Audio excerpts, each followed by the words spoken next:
저는 백화점에서 명품관 직원으로 근무하고 있는 한 여자입니다. 고등학교도 중퇴하고 가진 것 없는 전 일할 수 있는 곳이 마땅하지 않았어요. 대부분이 일자리 전부 초대졸이라도 원했으니 말이지요. 저는 중졸 출신이 일할 수 있는 곳을 돌아 일하다가 백화점에 들어가게 되었습니다. 처음에는 1층 화장품 매대에서 일을 했어요. 그런데 제가 들어간 곳이 정말 기싸움이 장난이 아니었어요. 같이 일하던 언니들은 일부러 제 발을 밟고 지나가기도 했고, 또 저의 목소리가 마음에 안 든다는 이유로 손님들이 안 올 때 저에게 쌍욕을 퍼붓기도 했고요. 하지만 저도 산전수전 다 겪은 사람이라서 그 정도 괴롭힘에 무너질 성격이 아니었습니다. 더 강해지기만 했지요.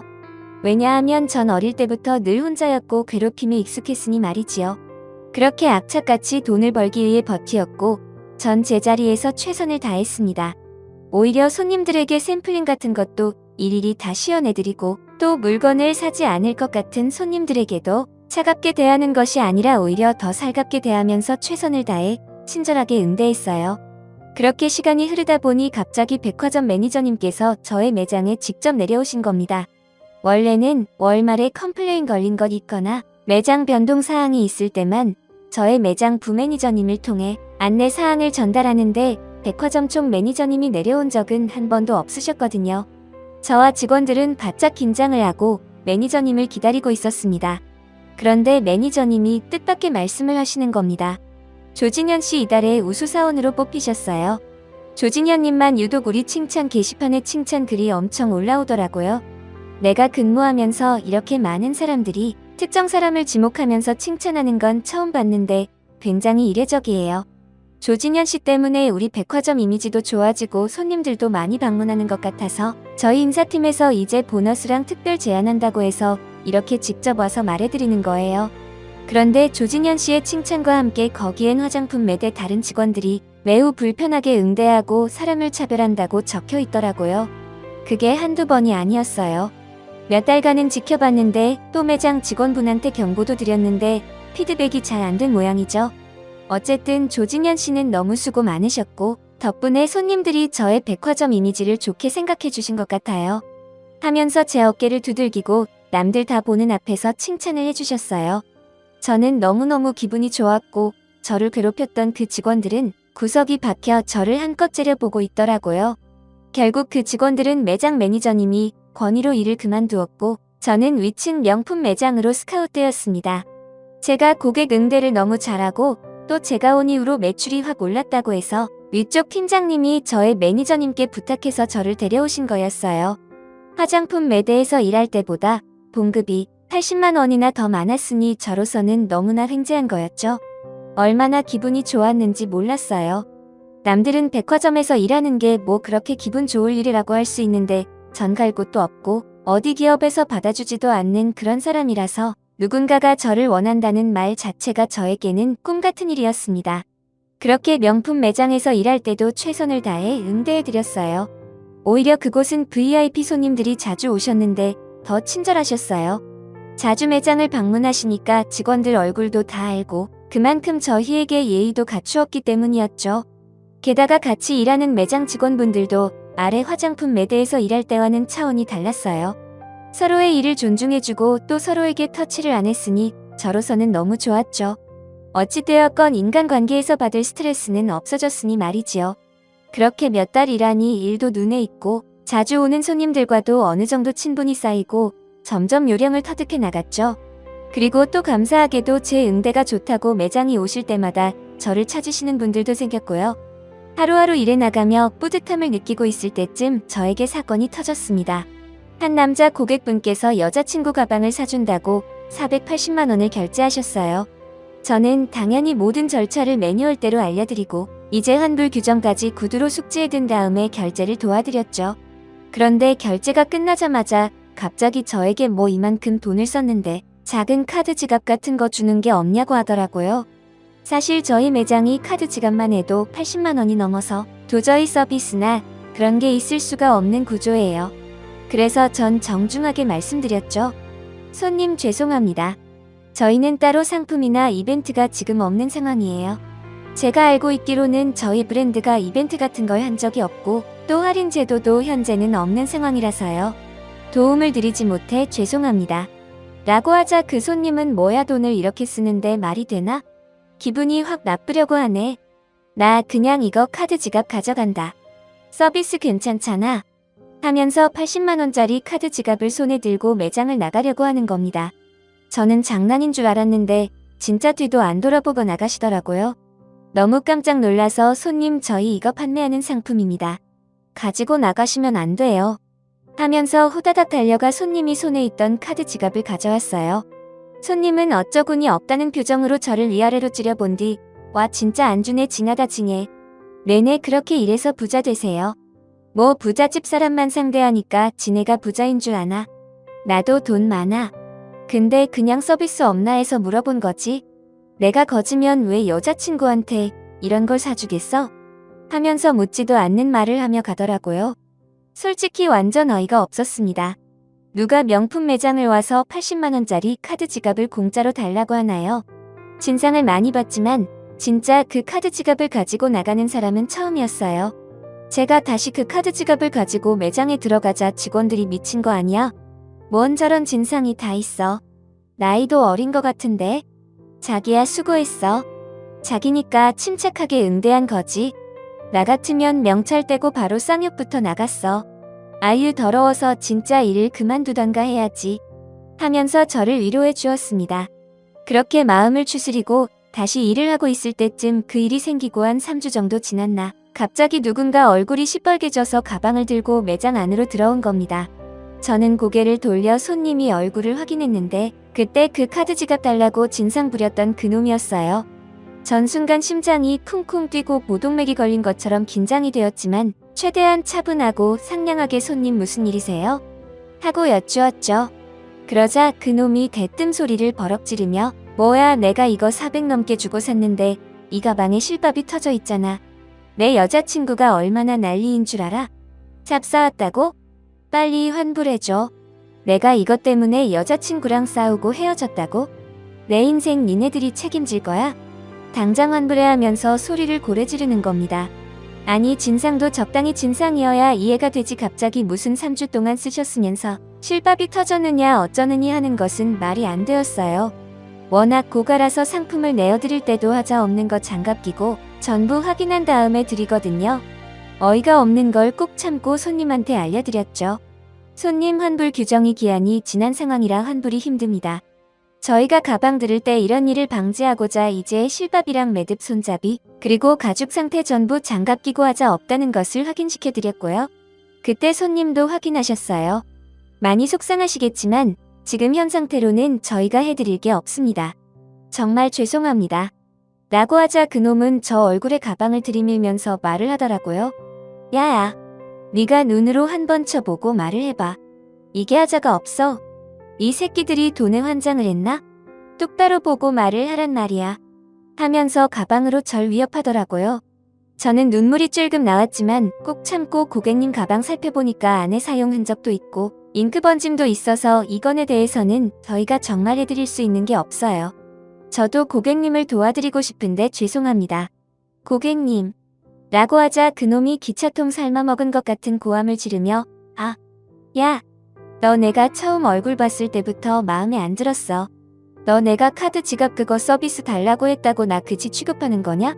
지금 눈빛 뭐냐? 내가 마음만 먹으면 네 자를 수도 있어. 우리 아빠가 여기 백화점 VVIP야 알아? 지금 날 뭘로 보고? 우리 가족이 여기서 1년에 쓰는 금액만 억이 넘어가. 억이? 너네 나한테 이러면 안 돼. 고작 가방 하나로 내 목소리를 크게 만들었지. 무릎 꿇고 나한테 사과해. 네 눈 그따구로 쳐다든 거 사과하라고. 하면서 막 고함을 지은 겁니다. 저는 눈을 지켰던 것도 없고 그 손님을 무시한 적도 없는데 갑자기 완전 난리였어요. 매니저님이 나와서 상황을 중지하려고 했지만 그놈은 이미 눈깔이 돌아가 버린 상황이었습니다. 파트너님이 이제 백화점 경호원을 불렀고 저는 1초가 1시간 같은 시간을 보내고 있었어요. 빨리 경호팀 와서 도와줘라 미치겠다. 이러다 한 대 맞을 것 같은 그 순간 그놈이 제 어깨를 팍 눌러 저를 무릎 꿇고 제 뺨을 때린 겁니다. 너무 순식간에 벌어진 일이라 놀라 어쩔 줄 몰라 있고 아무 말도 못하고 눈물이 터졌어요. 그놈은 참 그렇게 못 배웠으니까 여기서 종 노릇이나 하고 있는 거지? 내가 말했지 우리 가족 여기 VVIP라고 꼬우면 너도 나 한 대 때려. 너가 날 때릴 수 있을까? 직원의 손님을 하면서 저를 비꼬는 겁니다. 저는 그 순간 제 자신이 너무 비참하고 죽고 싶었어요. 죽고 싶다 죽고 싶다 죽고 싶다 속으로 말하던 중 갑자기 한 여자가 그놈 머리채를 잡고 싸다구를 퍽 하고 때린 겁니다. 깜짝 놀라 저는 위를 쳐다봤고 그놈은 얼굴을 맞아 어리나간 상태였습니다. 너 뭐야? 네가 뭔데 날 때려? 라고 하자 그 여자분은 웃긴다. VVIP라고 직원한테 갑질을 내? 뭐 직원이면 손님 못 때린다고 이따구로 지금 행동하는 거니? 내가 니네 아빠보다 등급 높을 것 같은데 안 그래도 매니저님은 저 아시죠? 제가 여기 백화점 실적이 몇 프로를 차지하시는지 어줍지 않는 돈 쓰면서 허세 부리지 말고 돈 없으면 분수에 맞게 살아. 누가 누굴 무시해? 돈 많으면 사람한테 갑질해도 되는 거야?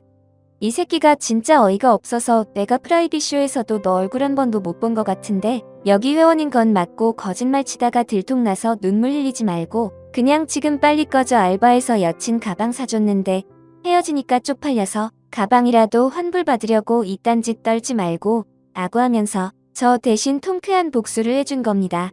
그 남자가 그 여자를 때리려는 찰나 경호팀이 와서 그 남자를 제 앞에 갖고 전 고개를 푹 숙인 채 너무 창피하고 모욕스러워서 머리카락으로 얼굴을 가린 채 바닥에 거의 쓰러져 있었어요. 저 대신 복수를 해준 그 손님은 제 손을 잡은 채 저를 일으키며 말을 하더라고요. 괜찮아요? 얼굴 아프겠다. 어떻게 정말? 하면서 저를 위로해 주었어요. 저는 너무 자존심이 상해 끝까지 얼굴을 땅바닥에 쳐박고 눈물만 똑똑 흘리고 있었습니다. 흐느끼며 한참을 울다가 진정된 후 얼굴을 뜨고 그 손님을 바라본 순간 전 너무 놀랐습니다. 그 손님도 제 얼굴을 본 순간 깜짝 놀라 말을 못하더라고요. 그 VVIP는 언니. 진현이 언니야. 언니가 왜 여기서 이런 숨을 당하고 있어? 아니 진짜 언니 맞아? 지안아, 너가 어떻게 여길? 나 여기 근무하고 있었어. 어머, 나 너 정말 보고 싶었는데 어떻게 여기서 만나? 어쩜 이래 우리 운명이? 하면서 부둥켜 안고 서로 엉엉 울고 있었죠. 영문을 모르는 직원들은 토끼 눈을 뜬 채 1년에 수십억을 쓰는 그 초특급 회원과 제가 어떻게 하는 사이인 거냐고 수금대고 있었죠. 저와 지안이 초특급 VVIP인 그 지안이와의 인연은 십수년 전을 거슬러 올라가야 했어요. 사실 저는 고아였습니다. 보육원에 버려진 고아였지요. 외롭고 추운 그 공간에서 전 버려졌다는 사실을 인정하고 철저하게 살아남아야 했습니다. 그 나이가 6살이었어요. 너무나 어렸던 남들은 기억도 못할 그 나이에 전 공기의 냄새까지 다 기억이 났지요.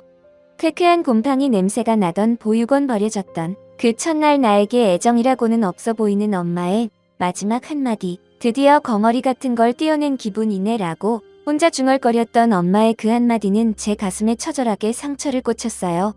다행이었던 것은 제가 긍정적이고 쓸데없이 사교적이었던 겁니다. 고아원에 버려진 저는 하루하루가 전쟁이었고 야생 속이 동물 같았어요.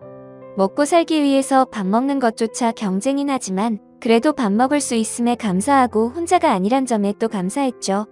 한 달 만에 적응한 전 고아원 언니, 오빠, 동생들 갈릴 것 없이 두루두루 친하게 지냈어요. 항상 뭐 먹을 것 있으면 저 혼자만 먹지 않았고요. 또 세월이 흘러 제가 초등학교에 갔을 때는 학교에서 만든 부부를 보육원에 가져와 언니, 동생 10명과 콩알 만큼 되는 양이라도 나눠 먹으며 그렇게 살았습니다. 주말마다 봉사 오시는 봉사자분들께 나 좀 이뻐해달라고 애교도 부리고 그렇게 살았던 것 같아요. 하지만 이렇게 긍정적으로 살아도 항상 주변에 나쁜 아이들은 피해갈 수 없었지요.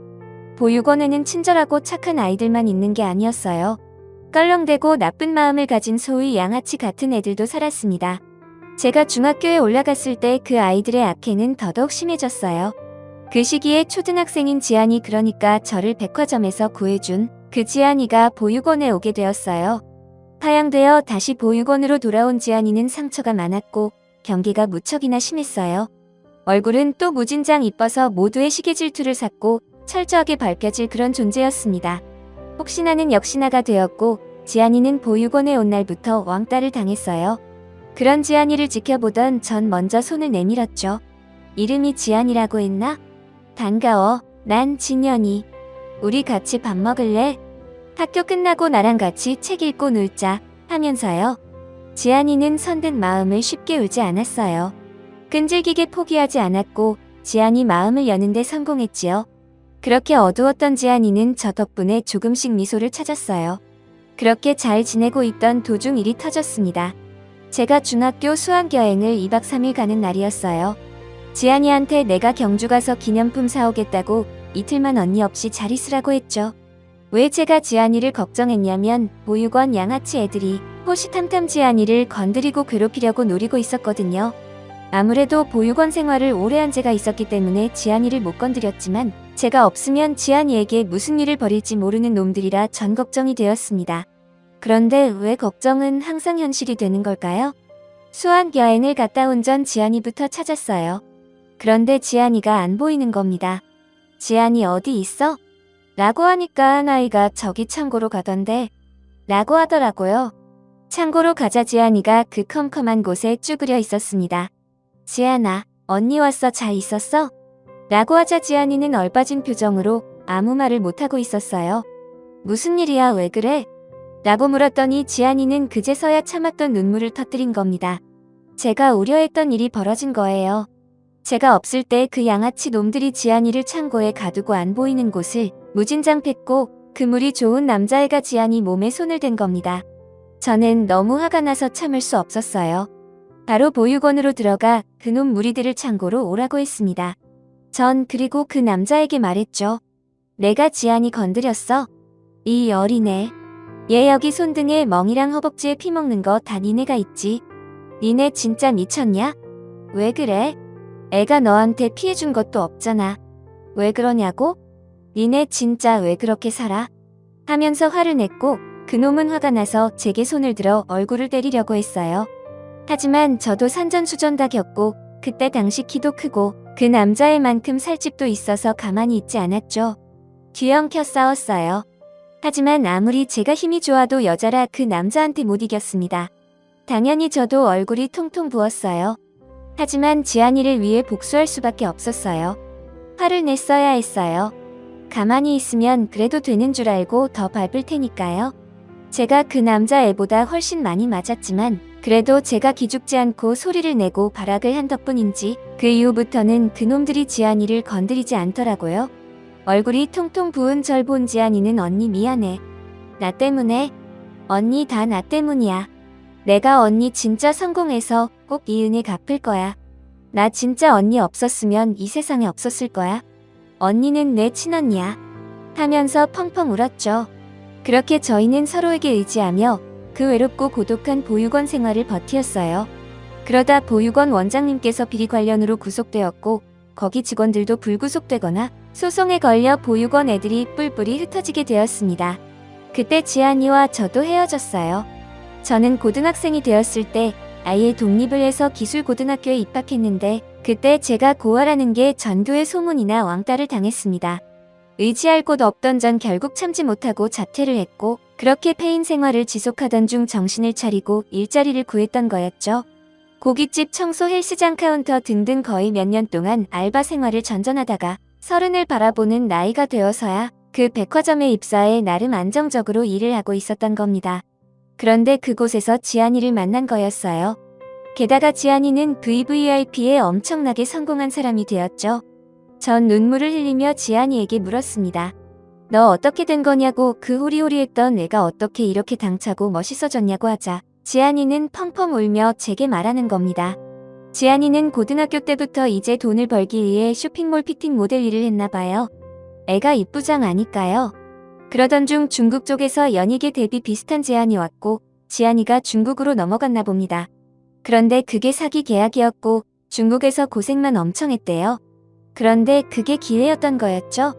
거기서 중국어를 현지인 수준으로 익힌 지안이는 이제 머리를 써서 20살이 되자마자 중국에서 온 물건을 대량으로 떼다가 한국에 납품하는 그런 사업을 벌인 겁니다. 중간 마진이라고 해야 하나요? 애가 머리가 좋으니까 그런 일도 그 어린 나이에 추진했던 거였죠. 온라인 쇼핑이 돈이 될 걸 아니까. 하여튼 그렇게 해서 많은 돈을 벌고 중국에 왔다 갔다 하며 일을 하고 있을 때쯤 중국에서 활동하는 굉장한 부호를 만나 결혼까지 했다고 하더라고요. 남편들 사람이 정말 엄청난 부자 중국의 기사까지 가지고 있는 그런 사람이라고 하더라고요. 우연한 기회로 그 남자를 만난 지안이는 순식간에 사모님이 되었고 이제 발에 채이는 게 돈이니까 백화점에서 쇼핑하고 또 남는 시간에는 고아원에 가서 물품 기부하고 그런 삶을 살고 있었던 거예요. 한번 한국 오면 정말 몇 억은 기본으로 쓰고 가니까 백화점 직원들 사이에서는 입소문이 자자했던 거였고요. 전 지안이가 당당해지고 또 행복해졌다는 말을 들으니 너무나 기뻤습니다. 지안이는 말했어요. 언니, 내가 성공해서 언니 은혜 갚는다는 말 잊지 않았지? 나 이제 그 약속 지킬 수 있을 정도로 성장했어. 언니가 얼마나 소중한 존재인데. 언니 내 친언니 같은 사람이잖아. 여기서 고생하지 마. 여기서 언니가 손님한테 뺨 맞을 정도로 잘못한 거 없어. 언니는 사람을 살린 사람이야. 죽을 뻔한 날 살렸다고. 언니 일 그만둬. 나랑 같이 일하자. 나 진짜 언니 얼마나 그리웠는지 알아? 언니 얼마나 애타게 찾은 줄 아냐고. 하면서 제 품에 안겨 펑펑 울었죠. 저희는 정말 친자매 같은 사이였거든요. 서로에게 의지하는 그 마음이 다른 사람들이 상상할 수 있는 정도가 아니었어요. 너무너무 애틋했습니다. 그렇게 전 지안이 제안으로 백화점 일을 퇴사했어요. 지안이는 제게 그러더라고요. 안 그래도 중국 이거 물품 마진 사업에서 한국 지사 대표 매니저가 필요했는데 그 자리 언니가 하라고 하면서요. 저는 정말 그래도 되냐고 내가 그럴 자격이 있냐고 물으니 지안이는 당연하다고 하면서 그렇게 저에게 은혜를 갚았습니다. 저는 한국 지사 대표 매니저를 하면서 순식간에 억대 현봉을 받는 그런 잘나가는 커리어먼이 되었어요. 제가 아무래도 서비스 업종이 있다 보니 서비스 업계 관련 상황은 바싹하게 파악한 상태이고 또 백화점에서 익혔던 생태계를 회사에 적용하니 금방금방 회사가 커졌죠. 사실 회사라고 해봤자 저랑 지안이 그리고 직원 한 명이 다였지만 매출은 장난이 아니었습니다. 전 너무 행복했어요. 지안이를 다시 찾을 수 있어서요. 그렇게 전 지안이 덕분에 손님에게 갑질당한 한도 풀고 이렇게 안정적인 직업도 가지게 되었지요. 지안이와 전 매일 만나도 부족할 정도로 지금 행복하게 살고 있어요. 서로 그간 살아왔던 이야기들을 풀어내느라 매일 만나도 지루하지가 않아요. 지안이도 중국에서 고생을 엄청 했더라고요. 지금 남편을 만난 스토리도 정말 기적 같았고요. 저도 보육원을 나와 고등학교에서 엄청 괴롭힘당한 것을 지안이와 함께 공유하면서 상처 치유도 하고 정말 그동안 힘들게 살았던 날들을 보상받는 기분이었습니다. 지안이는 결혼식 때 부모님석에 아르바이트를 했었다고 하더라고요. 그러면서 난 언니 결혼식 때 꼭 가족석에 앉아 있을 거야. 그래서 내가 언니 외롭지 않게 해줄 거야. 난 결혼할 때 그게 한이 되었어. 남들은 친정 엄마가 따라다니면서 챙겨줬는데 난 그게 없고 혼자 다 해야 했으니까. 그러니까 언니, 내가 언니 결혼할 때까지 껌딱지처럼 붙어서 친동생처럼 해줄 거야. 또 친엄마처럼. 언니가 나의 친엄마이자 친언니였으니까. 이제는 내가 그 역할 해줄게. 나 언니 만나서 너무 행복해. 우리 다시 헤어지지 말자 알겠지? 하면서 제 손을 꼭 잡았네요. 그렇게 저와 지안이는 정말 말도 안 되는 드라마 같은 기적적인 만남 끝에 안정적인 삶을 지금 살고 있습니다. 둘 다 보육원 출신이라 복지에 관한 관심도 많아서 주말마다 복지관과 보육원에 가서 봉사를 하네요. 초등학교, 중학교 아이들을 보면 너무나 애틋해요. 쟤네도 전장이겠구나. 얼마나 사는 게 힘들까? 저기서도 파불이 있겠지? 하면서요. 다 저와 지안이가 겪은 거니까요. 그래도 지금은 상처를 극복하고 잘 살고 있으니 문제 없습니다. 열심히 살면 다 보상받나 봐요. 살다 보니 이런 순간도 있네요. 정말 세상에 감사합니다. 하늘에 감사합니다.